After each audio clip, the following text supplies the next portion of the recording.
Hi, Andy here, and welcome back to the short WingtraCLOUD tutorial about mine vectorization. In open pit mining, precision is absolutely everything, and ensuring that the exit and entrance roads into mines meet the correct standards is absolutely critical.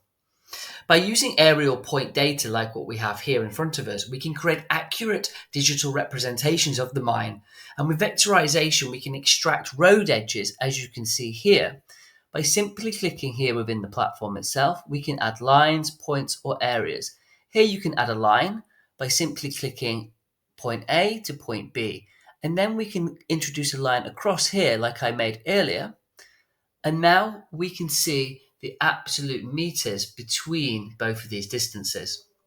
This allows us to verify compliance with haul truck requirements and optimize road design in real time, reducing risks and also costly rework.